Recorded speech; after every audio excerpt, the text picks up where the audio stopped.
a lastimarse, ¿sí? Hay muchas otras cosas más y me gustaría que, bueno, lo vieran y lo pongan. ¿Estamos? Mantenerlo hidratado también sería, ¿no? Mantenerlo hidratado, sí. Mayormente tiene la parte sacra, que es la que más evitar los sillamientos. ¿Qué es decir los sillamientos? ¿Se acuerdan que yo le mandé o le mostré uno de úlceras por presión que estaba en un PowerPoint que estaba buenísimo, que hacían asillamiento, que cuando está sentado se va corriendo el paciente en Profe, la cama? había dicho que podíamos poner almohadas sobre las piernas. Claro, también. ¿Por qué? Porque cuando se pone, por ejemplo, a veces están en posición fetal y se juntan las rodillas con rodilla o tobillo porque no la puedes... Entonces hay que ponerle ahí alguna almohadilla o algo para que se paren y no esté junto hueso con hueso, ¿no? Porque a veces pasa esto. O las rodillas están apoyadas en la cama y ahí también se hacen escalas, ¿sí? A los tobillos. Bueno, en la 9 dice, ¿qué debemos tener en cuenta antes de realizar el cuidado de la piel? ¿Qué observamos? Si tiene algún tipo de quemadura o ese tipo de cosas. Claro. También vemos lo mismo, que es medio parecido a la otra pregunta. Que vemos la temperatura, la sensibilidad que pueda tener ese paciente, si está lastimado, ¿sí? Fijarnos si no está con edema. Más o menos parecido a la otra pregunta del paciente que estaba en cama, ¿sí? Pero nosotros vamos a ver, como decían, hacerle masaje, hidratar al paciente. Bueno, tenemos que observar primero, ¿no? Porque si está edematizado, hay que tener cuidado con los líquidos, ¿sí? Entonces, que tenemos que estar atentos a lo que vamos a hacer. Después, en la 10... también tienen que ver la parte de las uñas, el cuero cabelludo, observar todo eso, ¿sí? Bueno, en el 10 dice nombre las capas de las pieles y sus funciones. Lo que le estaba hablando recién a Adriana. ¿Cuáles son las capas de la piel? La epidermis, dermis y hipodermis. Bueno, anoten, buscar cada función de esas capas. 11. Acá, que lo hemos trabajado bastante, dice el 11, dice, ¿qué debemos considerar al pasar el paciente a la silla de ruedas? ¿Te acuerdan esto? Si yo vine quieren pasar... Tapar al paciente para que no tenga frío, ponerle los frenos a la silla para que no se mueva, la camilla también. Claro. En este caso estamos hablando de pasarlo a la silla de la cama a la silla de ruedas, ¿sí? Tenemos que trabarlo para que no se mueva. Observar, claro. Si tiene drenaje, Claro. vertical. Todo eso porque tenemos que tener cuidado de que no se enrede entre las ruedas, entonces hacemos desastre. Entonces tenemos que tratar, bueno, si tiene suero y no se las puede sacar, porque bueno, van a hacer un estudio, bueno. Entonces, seguramente si tiene una alimentación parenteral o enteral la vamos a tener que sacar, porque no puede ir con ¿cómo se llama? La bomba de infusión, ¿no? Pero bueno, si tiene a veces si tiene una hidratación, un plan de hidratación, se puede cuidando la cesia, cubriendo la guía esa que queda colgada con el suero, de taparla con yo lo tapaba, por ejemplo, con la aguja, pero con que tenga el tapón de la aguja, digamos, ¿no? Ponía la aguja y con el tapón y tapaba esa guía que quedaba colgada para que no se contamine. Y tapar la llave de 3 vías que tenía la paciente. ¿Se acuerdan? No sé si yo le mostré la llave de 3 vías como era, ¿no? Sí, profe, lo mostró. Bueno, entonces esa es la vía periférica que tiene el paciente, con esa llavecita se tapa para cuando viene volverla a colocar. Y después, si en todo caso no se lo podemos sacar porque no tiene esa llavecita de 3 vías, cerramos el suero y se lo ponemos en la falda del paciente para que lo cuide. Y la bolsa colectora de orina, ponérsela bien adelante para que no se traben las ruedas. ¿Sí? Los drenajes también, con mucho cuidado, que se movilice con los drenajes, porque suele tener drenajes aspirativos, de secreciones. Entonces, bueno, a mí me tocaba todo eso, chicos, porque yo estaba en sala de cirugía, así que se pueden imaginar que había de todo.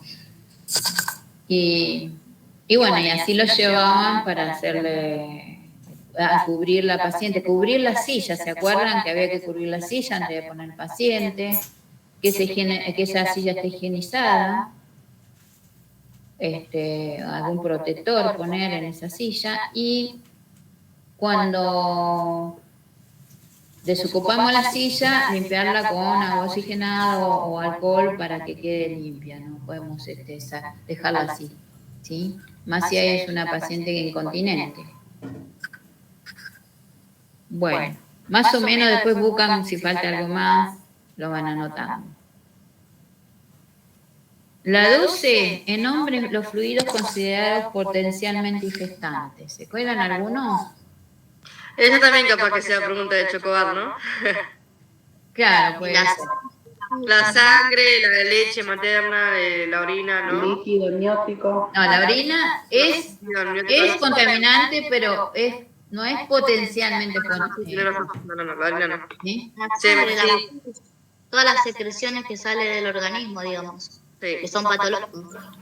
Claro, pero no, ustedes El tienen semen una también, lista, tienen una lista que yo le ¿Semen digo. también? ¿Cómo? Semen. Semen, la sangre, ¿sí? O los fluidos que tengan sangre también eran. Los organismos que tengan sangre. Hay varios ahí. Yo si lo encuentro acá les voy a recordar.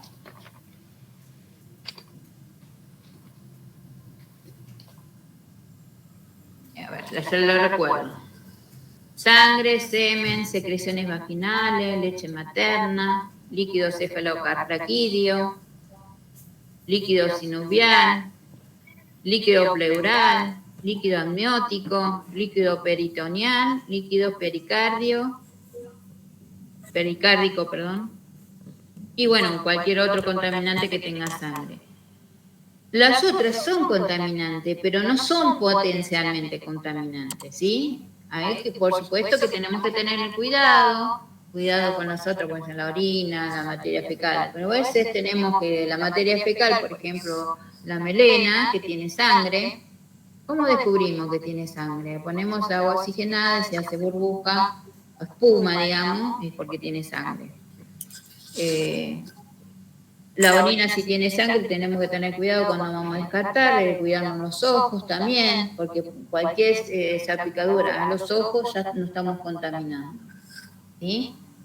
Y eso va a pasar, por ejemplo, cuando tenemos pacientes con lavado vesical que están continuamente con sangre. ¿Sí?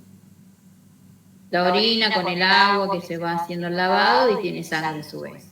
Entonces hay que tener cuidado que no salpique a nuestra cara.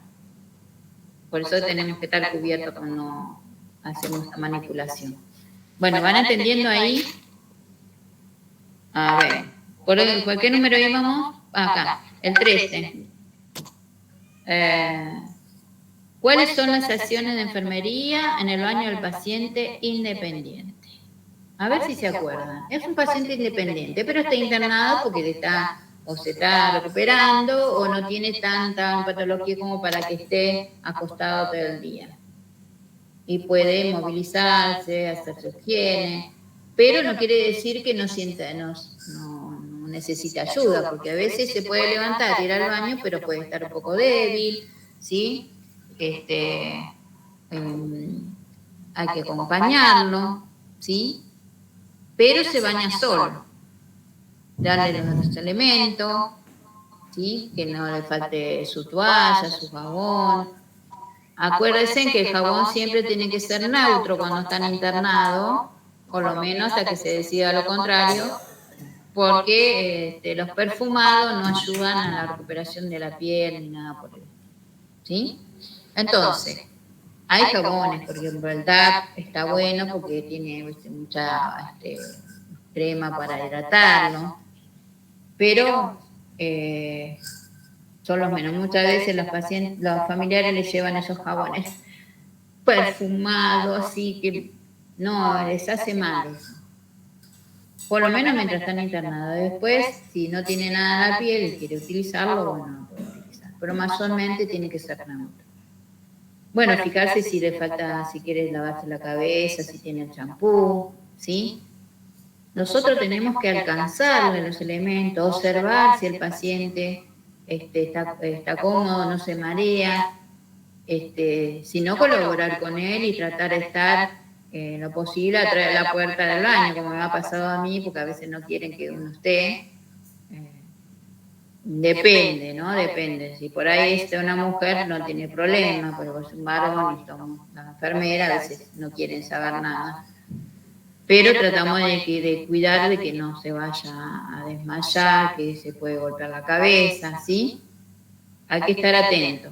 Si vemos muy débil, lo vamos a tener que, bueno, hacer la higiene o en la cama o estar con ellos. Profe, ¿puede ser adaptar el baño? O sea, adaptar con las cosas que precisa. Sí, yo por ejemplo he llevado la silla para que se haga en el baño sentado, porque si, bueno, ahí ya no si se cae no se va a lastimar un montón. Se puede desmayar y golpearse en algún lado, pero bueno, uno trata de evitar que esté rodeado de cosas que se puedan golpear. Y sí, llevarle siempre un banquito o una silla, llevarle los elementos que él se quiera poner, la ropa de cama y tener los elementos para secarse y todo eso. A veces les llevan y a veces no tienen y tenemos que utilizar una sábana. ¿Y cambiar la sábana puede ser también? Claro, también aprovechamos después a cambiarle la sábana para que cuando se vaya a acostar, que ya está bañadito, tener la cama limpia, ¿sí? ¿Van entendiendo eso? Bueno, cuando yo digo independiente, acuérdense que dependiente es porque está el paciente encamado, no puede levantarse. Cuando es independiente porque se levanta, porque tiene cierta movilidad como para ir a hacerse su higiene, ¿sí? La 14. Nombre las zonas más frecuentes de úlceras por decúbito. ¿Cuáles son las zonas más frecuentes? El sacro, los talones, Sí. los omóplatos, La espalda también. el cráneo, La espalda donde tenemos el omóplato. omóplato, Sí. Sí, ahí. ¿Y el costado cómo se llama? los hombros, la oreja, El costado de la cadera. ¿Cómo se llama? Trocante. Los codos también, ¿no? Los codos, los maleoles. De las mamas. A veces, ¿por qué? Porque cuando se ponen de costado se pueden hacer úlceras en las mamas, pero mayormente les pasa a las pacientes que tienen sobrepeso y tienen, empiezan con lastimaduras abajo, quedan la humedad. Eso también se pueden producir, pero ya no es por tanto el apoyo, sino porque está con esa humedad abajo de las mamas, abajo de la ingle, donde está el abdomen, ¿sí? Y donde hay que tener cuidado que esas zonas, cuando tienen sobrepeso o tienen obesidad, que estén secas, ¿sí? Tratar de observar siempre porque empiezan con pruritos y después empiezan con un eczema y después se hacen úlceras. ¿Se le podía poner talco ahí en ese caso? Tiene que ser, sí, sin que no quede grumo. ¿Se acuerdan que hablamos eso de los grumos? Porque también los grumos hacen que se produzcan heridas. Tiene que ser un talco, claro, o maiceno, un talco que no tenga, como vieron que para los bebés que no tiene perfume, fécula. Fécula, que se le pone y queda muy finito, entonces, no para que quede mucho talco, sino que se desparrame bien. ¿Sí? Claro, sí, una pasadita, digamos. Claro. Y si hay heridas, ya hay que empezar con alguna crema, alguna cosa como Plazul, por ejemplo. ¿Sí? Sí, Eh, sí. Después, bueno, acuérdense que hay que cuidar mucho los talones, que son mayormente que se descaran, ¿sí? Los tobillos, los codos, el trocánter. El trocánter es en la parte de costado de la cadera, ok, es seguro que se hacen como las sacro, ¿sí? Mayormente los pacientes que tienen posición fetal en el trocánter se hacen unas úlceras tremendas, ¿sí? Después la 15. ¿Qué debemos valorar antes de realizar la higiene bucal?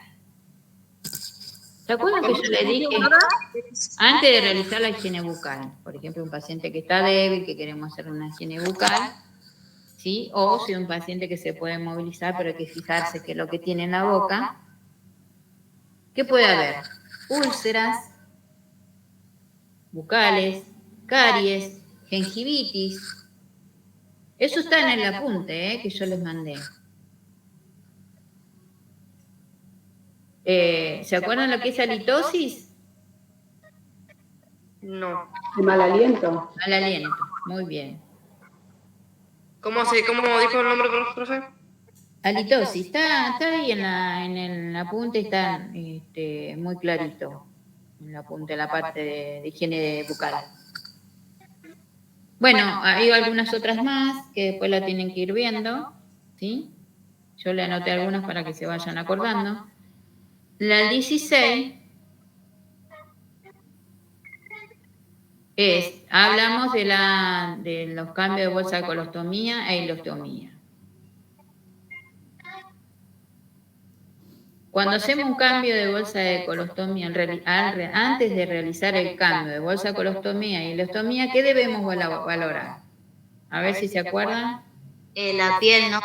Alrededor. La piel, ¿se acuerdan? Periestoma, que todo alrededor, cómo está esa piel, si está irritada, ¿sí? También observar la materia fecal que evacuó el paciente, ¿no? Para ver la cantidad, si tiene mocus, si tiene sangre, ¿no? Tenemos que valorar eso, porque si no vamos a descartar y después nos olvidamos de anotar lo que vimos o lo que no vimos. Teníamos que ver eso, ¿no? Valorar todo antes de sacar de cambiar la bolsa de colostomía. ¿Sí? Después tenemos la 17. ¿Cuáles son las vías de administración de medicación? ¿Se acuerdan cuáles son las vías? Son Bilateral, las parenterales, enteral, inhalatorias y tópicas. Gloria. ¿Y de esas cómo se trata? Es decir, yo le pregunto, ¿cuáles son las parenterales? los que van por vena. Los que van por vena. Todas las que tienen, se pincha con una aguja, ¿sí? Por ahí le pregunto, ¿cuáles son esas? Las que van por vena, ¿cómo son? ¿Cuáles son? Intramuscular, Sí, intradérmica, sí, intratecal, sí. Bueno, tienen que decir eso. Y si yo le digo las vías enterales, igual hay una pregunta.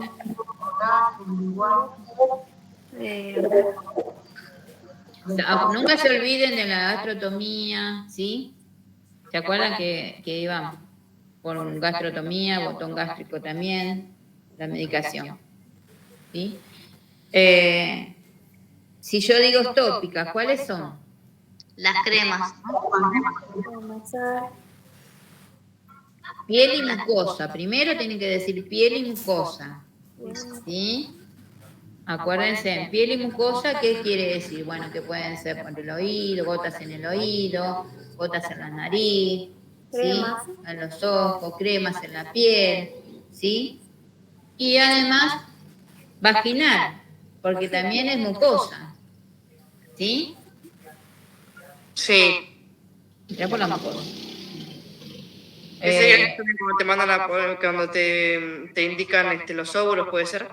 Claro, claro. ¿Y la inhalatoria de qué se trata? De los PAP. De los PAP, Nebulización. la nebulización. ¿Qué más? El oxígeno. ¿Te acuerdas? El oxígeno también, ¿sí? Bueno. Bueno, acá vemos. ¿Cuáles son las precauciones? Y acá les voy a dejar a ustedes porque es bastante extenso. Lo estuve mirando. Que hay una parte del apunte que habla de la parte de la medicación, que es la número 18. Quizás se lo pregunte también Miriam a esa pregunta. A ver, espere que ya le digo. Ay, me pasé de largo de la medicación. Acá está.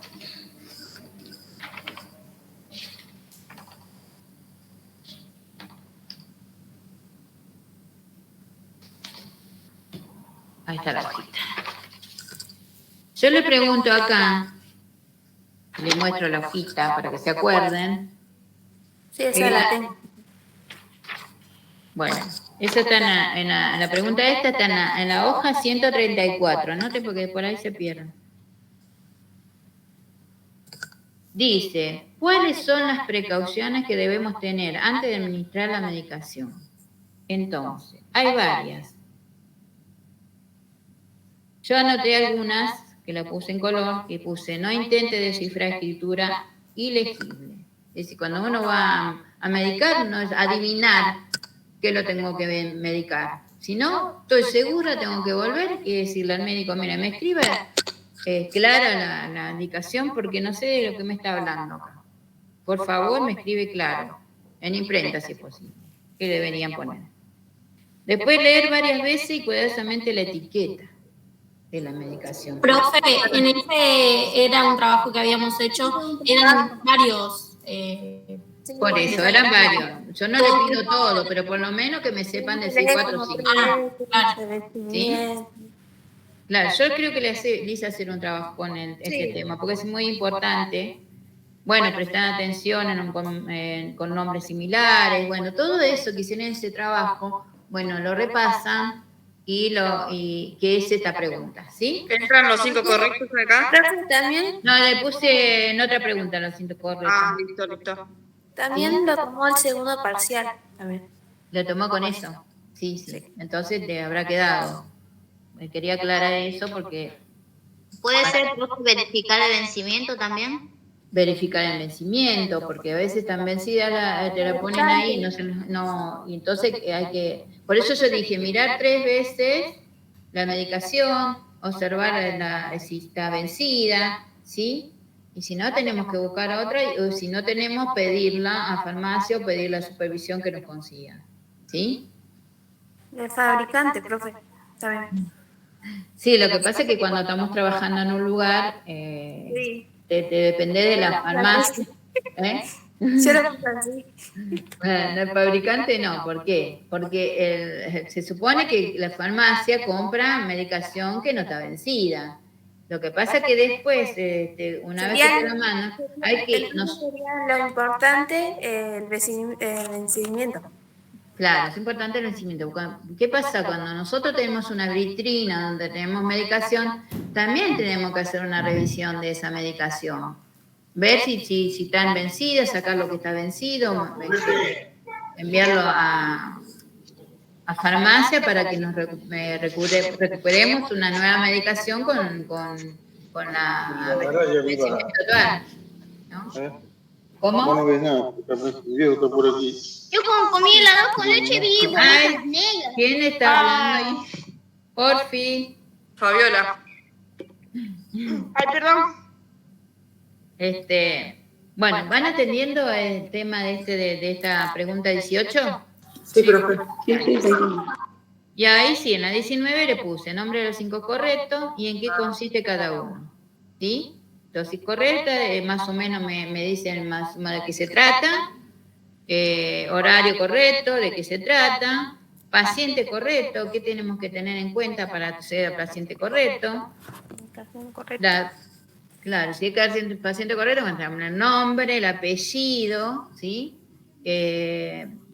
Saber en qué habitación está, en qué cama. Y la condición. Y darnos cuenta de que realmente ese paciente, ¿no? Preguntarle el nombre, saber que realmente, y bueno, ver la historia clínica de ese paciente también, ¿sí? O por lo menos ver la historia de enfermería. La vía correcta, porque si nosotros no sabemos qué vía correcta tiene ese paciente cuando me va a medicar, por ejemplo, a mí me ha pasado, te dice, bueno, dale vía oral, es decir, me indican vía oral. El paciente no está deglutiendo, porque se equivocan, los médicos se equivocan. Entonces tengo que ir a ver si ese paciente puede deglutir o estaba en ayuna y empezó a comer líquido, porque a comer algo, porque, bueno, yo no estaba. ¿En qué condición está esa vía periférica? ¿Sí? Para poder administrar esa medicación. Profe, en caso de que el paciente no pueda deglutir y nosotros tenemos que darle por vía oral, ¿qué se hace? ¿Se habla con el médico para cambiar de vía? Si el paciente tiene una sonda, seguro que tiene una zona de alimentación, si tiene una zona de alimentación enteral, se puede poner vía oral, ¿sí? Si no, tenemos que hablar con el médico a ver qué temas, cómo vamos a hacer para medicar. Como explicó la profesora Mariel, la pastilla, si viene en pastilla, tenemos que aplastarla bien y diluirla con agua para pasarla por enteral. Pero sí, ya sé, enteral, es lo que yo ya le expliqué antes cuando estaban dando el tema de enteral, que se pasaba con bien disuelta en una jeringa, a ver que pase todo, o sea, estar sacudiendo porque pase toda esa medicación, porque a veces queda en la punta de la jeringa y no pasó lo que tenía que pasar. Entonces siempre tenemos que estar sacudiendo para que siga pasando. Pasar de vuelta a limpiar esa sonda con 50 mililitros de agua, ¿te acuerdas que le dijimos? Yo se lo dije, limpiar. Y después... Cada vez que uno medica, igual tiene que pasarla para limpiar. Siempre, sí. Ya sea vía periférica, o lo que pasa es que la periférica con 10 mililitros está bien, ¿sí? Ya la alimentación enteral ya lleva un poco más. Y se acuerdan que si la alimentación enteral es agua común, agua potable, digamos, ¿no? Bueno, la medicación correcta. Hay otros, más de 5 correctos, pero yo lo menos que me digan los 5 correctos, ¿sí? Y la medicación correcta. ¿Sí? ¿De qué se trata? 20. Acá, bueno, ya estuvimos hablando con la diferencia de las vías de administración enterales y parenterales, ¿se acuerdan? Bueno, estuvimos hablando recién de qué se trataba, ¿sí? Eso ya lo estuvieron viendo con la otra pregunta. Que esa también yo se lo puedo preguntar. Y después vamos a otra que va a ser más, no sé si se van a acordar, que habla de la sepsia, antisepsia, ¿sí? Estuvimos trabajando, ¿se acuerdan que yo les hice una demostración media rudimentaria? Pero que la estuve, ¿cómo se llama? Mostrando cómo se realizaba, ¿sí? Bueno, ¿en qué consiste las prácticas? 21, perdón. ¿En qué consiste las prácticas? ¿La 20 cómo dijo? La 21, ¿no? Pues la 20 era de la diferencia entre alimentación enteral, vía de administración enteral y la parenteral, la diferencia. Que eso ya lo estuvimos hablando. Una era por medio de venas o arteria, puede ser, que eso lo aplican los médicos, que es a través de las agujas, ¿no? Jeringa. Y las enterales, que eran todo lo que sea aparato digestivo, ¿sí?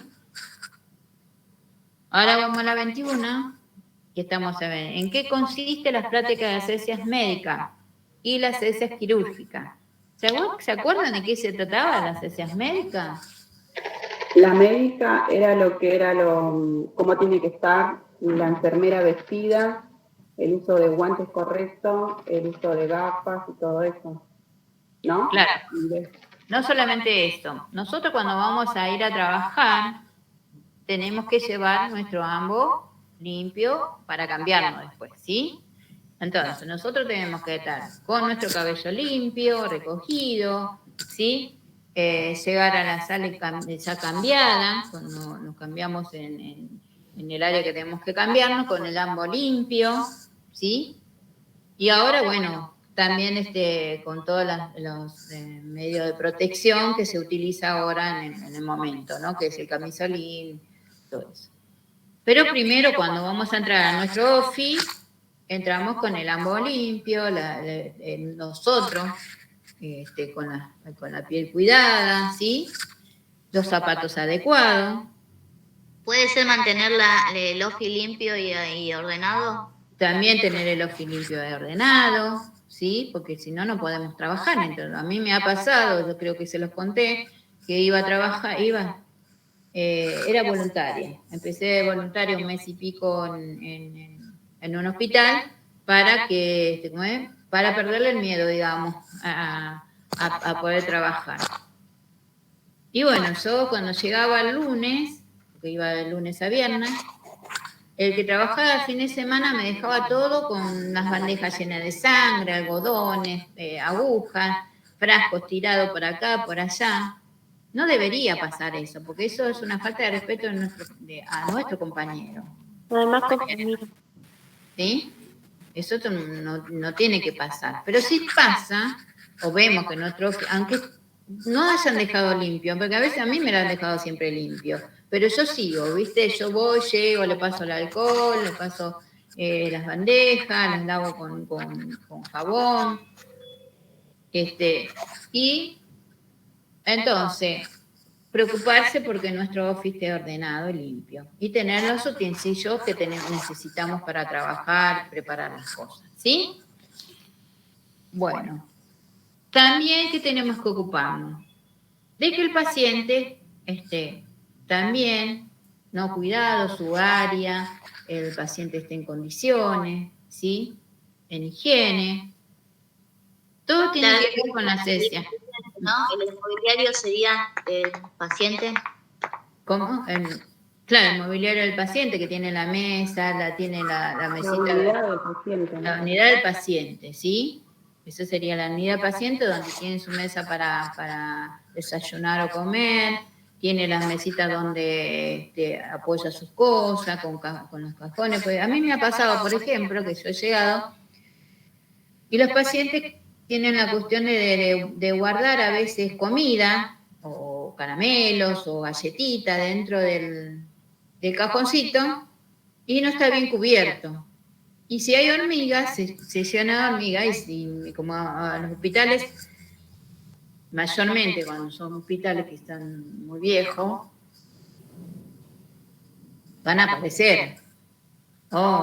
Igual que fumigan y todo, pero a veces aparecen. Las hormigas, cuando ven que, por ejemplo, me han pasado que había azúcar, bueno, todo eso no tiene que pasar. Hay que sacudir y limpiar esa área para que el paciente, y explicarle, educar al paciente para que eso esté cubierto. O si no, dejarlo que si no lo va a comer, que lo lleve el familiar y no dejarlo en el cajón. ¿Sí? La ropa que se sacan y que están sucias, ponerlo en una bolsa para cuando venga el familiar se lo lleve y la pueda traerle limpia. ¿Sí? Todas esas cosas nosotros nos tenemos que ocupar. Y que el paciente, obvio, que también esté en buenas condiciones. ¿Van entendiendo de qué se trata? Las asepsias médicas también tienen que ver con los antisépticos, ¿sí? Cómo limpiamos el área, con qué antiséptico, la desinfección, ¿sí? Nosotros cuando vamos a lavarnos las manos necesitamos un desinfectante, ¿sí? Cuando se va a bañar el paciente también, cuando tienen que ir a operarse, por ejemplo, ¿sí? Y después están las asepsias quirúrgicas. ¿De qué se trata esto? Del procedimiento esterilizado. de material Claro, estéril. los métodos, yo noté algo acá, que es el calor seco, ¿se acuerdan? Calor húmedo, la autoclave, los métodos de utilización, ¿sí? Eso tienen más o menos que revisar de qué se trata. Después, bueno, están distintos desinfectantes, antisépticos que se utilizan para hacer estas clases de esterilización y utilizar en el calor seco y calor húmedo, ¿sí?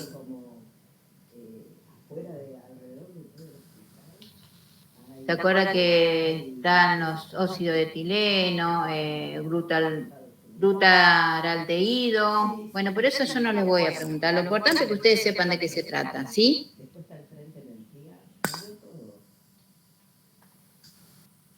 Y llegamos, a ver, a la 22. ¿Cuáles son las precauciones en el manejo y uso de material estéril? ¿Se acuerdan?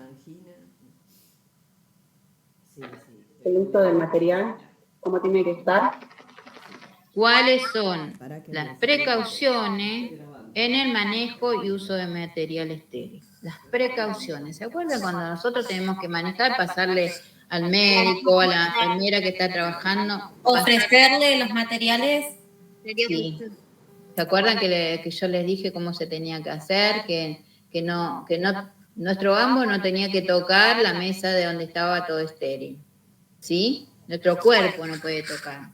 Cuando vamos a alcanzar una caja de curación, donde sin tocar ninguna área de la caja de curación, pero tenemos que volcar en la mesa estéril.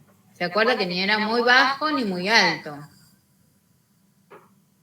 ¿Sí? Esas son las precauciones, que no, porque si vamos a poner muy alto va a salpicar las herramientas, se van a ir al piso. ¿Sí?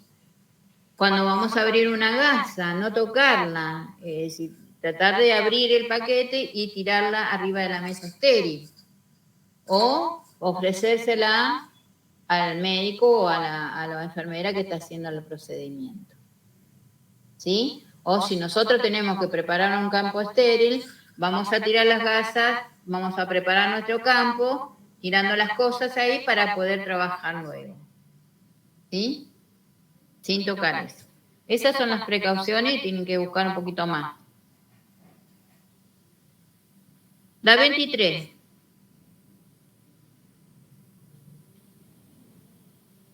¿Qué tiene que ver con lo que yo le estaba diciendo ahora? Bueno, ¿qué consideraciones especiales debo tener en cuenta en el manejo de apertura de paquetes de material estéril? De ejemplos. Ya que me den ejemplos, ya está. ¿Sí? Es lo que estábamos hablando ahora. La 24. Empezamos. Nombre algunos beneficios de la lactancia materna para la madre y el niño.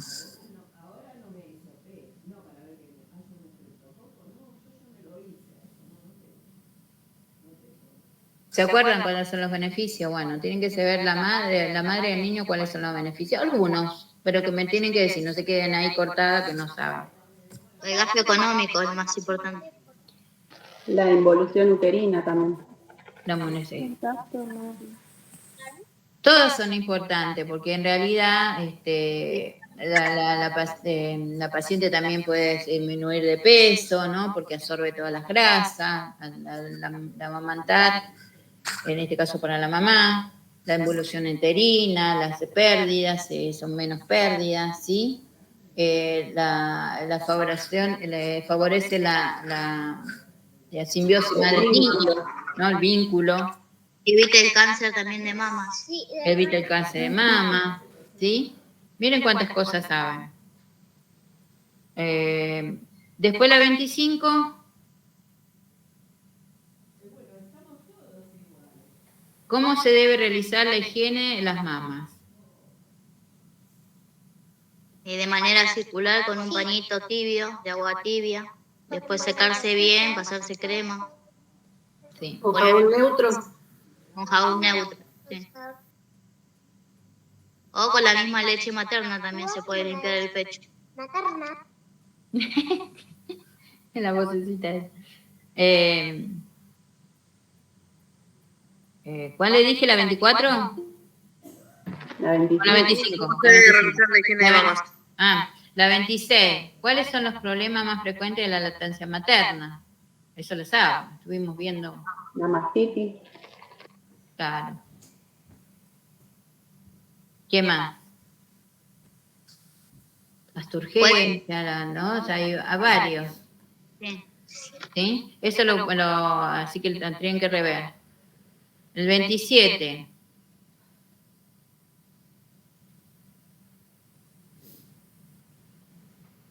¿Qué debo valorar en un paciente con alimentación enteral? ¿Y cuáles son los cuidados de enfermería?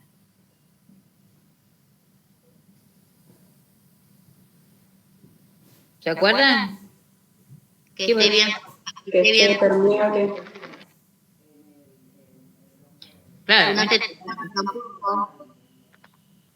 claro, ver un paciente que está con una alimentación enteral, ver que que esté permeable, que el paciente esté en la posición adecuada para esa alimentación, ¿sí? De que no esté, que la sonda esté en su posición, o que también no esté sucia la cinta, ¿sí? Hay que cambiar esa cinta que está sosteniendo la sonda.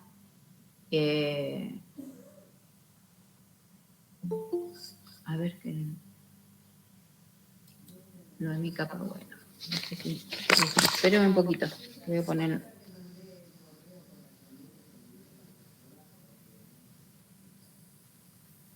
¿Qué te pasó, Noemí? Hola, profe, buenas. Mola. Estaba sin luz, recién me llegó la luz. Ah, bueno. No tenía mucha batería y no tenía wifi. Porque estamos viendo las preguntas para el final. Después yo las voy a mandar por por Classroom, ¿sí? Para que la vayan Ya, viendo. profe, bueno. Bueno, profe. Después, por la 27, ¿no? Le dije yo cuáles son los cuidados de enfermería. Sí, profe. ¿Sí? Y la 28, ¿cuáles son las precauciones y contraindicaciones en la administración de la alimentación parenteral? Parenteral.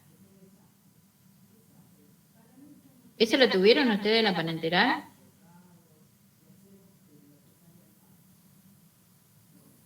No, ¿no? No. No se la di. Bueno, esa se la voy a cambiar por otra, si no. ¿Sí? Esa no, Por entonces, eso, profe. no, pero por eso voy a ver si estas eran las preguntas que yo le había preparado. No sé que no la encontré. Perdón, pero tengo tantas cosas en la cabeza y pensé que la había anotado. Hasta la 27 sí, todos los temas que usted dio. Sí, no, eso sí, pero la última no la anoté porque no. Yo se lo iba a dar igual, se lo iba a dar ahora, nos queda todavía nos queda como unas cuantas clases todavía. Yo se lo iba a buscar y se lo iba a dar. De todas maneras, anótenlo, porque por ahí yo se lo doy al tema y ya lo tienen. ¿Sí? Anoten, ¿cuáles son las precauciones y contraindicaciones en la administración de alimentación parenteral? Que yo después le busqué y el tema se lo iba a dar. ¿Se acuerdan que yo le estaba buscando la forma para dársela? ¿De qué se trata? Porque se van a encontrar ustedes con esto, el tema de la alimentación parenteral, ¿sí? La dejamos, entonces no la borramos. No, ponela, sí. Bueno, y después lo otro que yo le decía, que estudian lo que estuvieron presentando, los trabajos, que tiene que ver con la lactancia, todo lo mismo, ¿sí? Nada más que le pregunte a cada grupo, por ejemplo el grupo 2, si hay una alumna o alumno que tiene el grupo 2, yo le pregunto el tema que dio, ¿sí? Y me hable un poco de eso. Entonces, ¿ya están las preguntas o faltan? ¿Cómo? Ya está. Ya están. Ah. Sí. De todas maneras, No voy a buscar entendí la lo último, profe, perdón.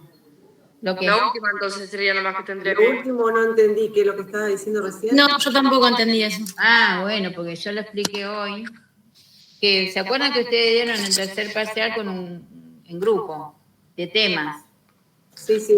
Bueno, ustedes los temas que dieron cada grupo lo tienen que saber, porque yo les puedo preguntar algo del grupo. Es decir, si hay una alumna que se anotó para dar final del grupo 6, y bueno, por ejemplo, en el grupo 6 hay colocación de zona nasogástrica, de qué se trata qué es la alimentación enteral, los beneficios, ¿sí? Materiales. Ese grupo 6 que tenía unas preguntas, yo la tengo por acá, grupo 6, tipo de acceso de alimentación enteral, si no me equivoco. A ver, en el grupo 6 tengo alimentación enteral, tipos de acceso, métodos de infusión, en qué momento se indica zona gastrotomía, vía de administración quirúrgica y tipos de alimentos. ¿Sí? Eso sería el grupo 6, que le puedo preguntar alguna cosa de eso. ¿Sí? En el final. Lo de lactancia ya lo tienen que saber, ¿sí? Pero lo que pasa es que con las otras está más profunda en el sentido de cuidado, tanto la alimentación enteral como la parenteral. ¿Y alguna pregunta? No, profe, hasta ahora bastante todo. Yo creo, sencillito, no se tienen que rebuscar ni nada, ¿sí? No es algo que como para enloquecer, ¿sí? Claro. Tal cual. Profe, clases que faltan, no podemos hacer así como preguntas, así de aquí de vuelta como para que nos quede más fijo todo. Lo que pasa es que ya nosotros no tenemos mucho tiempo para corregir, chicos. Nos podemos ver y después tengo varias preguntas, que antes he trabajado con muchas preguntas, pero las clases las teníamos en la escuela o en la práctica, digamos. Bueno, lo que pasa es que ustedes el segundo cuatrimestre iban a las prácticas realmente, y ahí hacían un trabajo de cuidado como están haciendo ahora con el PAE de maternidad. Y estas preguntas las hacían en el final, cuando iban a dar el final total, digamos, ¿no? O sea, cuando terminaba el año. Y todos llevamos lo que dimos en todo el año más las prácticas. Lo que pasa es que en las prácticas van aprendiendo otras cosas, van viendo diferentes. Se afirman más los conocimientos. Claro, lo que aprenden ustedes lo pueden aplicar, ¿sí? No así tan como es la teoría, digamos, pero sí lo van a ir relacionando, pero claro. Por ejemplo, yo con los segundos, como no han tenido práctica, las manos a maternidad, por ejemplo, que no les gusta mucho, pero yo estoy en la parte de Griers, es decir, no hay paciente internado, pero hay que hacer mucha educación, ¿no? Educación, cómo se deben cuidar las mamas, cómo tienen que cuidar, observarse los loquios, ¿no? Ahora estoy agregando, por ejemplo, como ellos están en segundo, el cuidado de la cesárea, ¿sí? Las heridas. Entonces, yo los mando para que vayan y eduquen a esa paciente para cuando se vaya a su casa. Y eso es lo que incentivaba en primer año, ¿sí? Educar al paciente. Porque a veces iban y ayudaban, pero a veces no sabían qué hacer y bueno, cuando no saben qué hacer, empezar a educar. ¿Sí? Eso es lo que tienen que hacer. No solamente en todo lugar uno puede educar, para que ese paciente cuando vaya a su casa sepa, como ya se acuerdan cuando yo le dije a las personas que tienen una colostomía, una lestomía, cuando se va a su casa con eso. Si nosotros no enseñamos, no educamos para cuando se vaya a su casa y cómo tiene que cuidarse, o cualquier signo de infección o irritación en la piel estomacal, tiene que ir al médico, ¿sí? No sabe. Se deja avanzar y cuando avanzan están pasada con una gran infección, ¿sí? Entonces, es muy importante el trabajador de salud que podamos educar.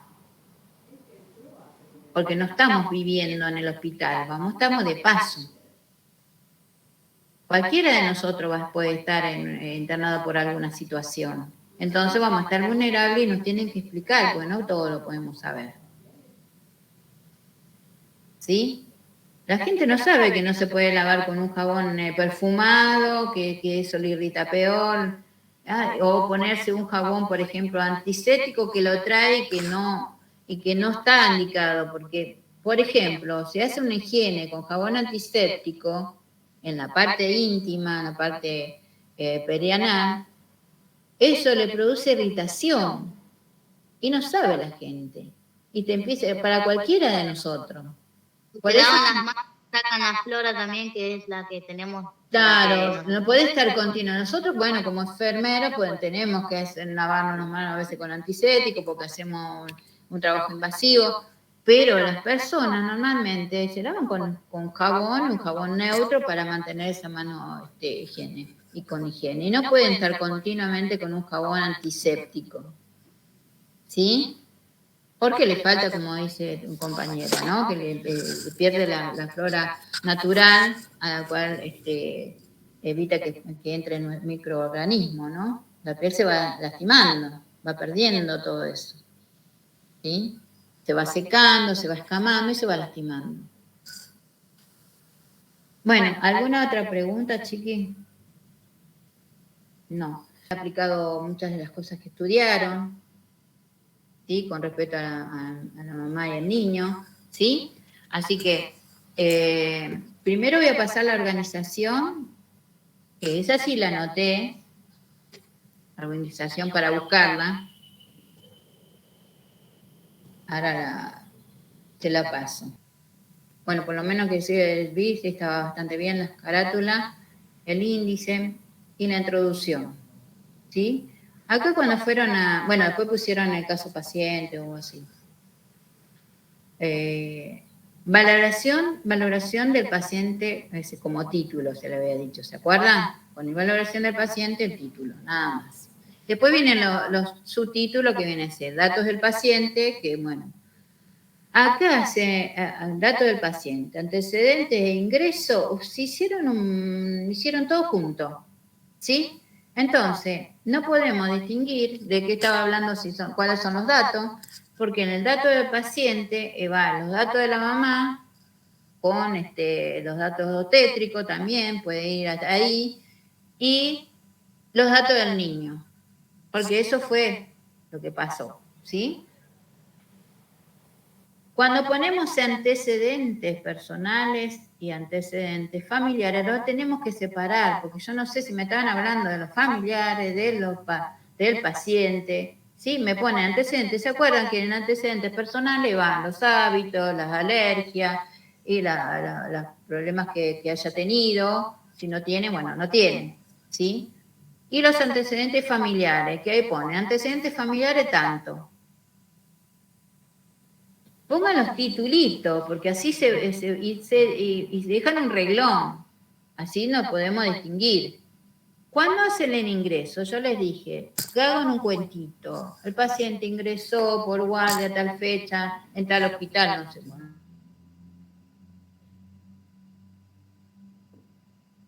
Se quedó tildada.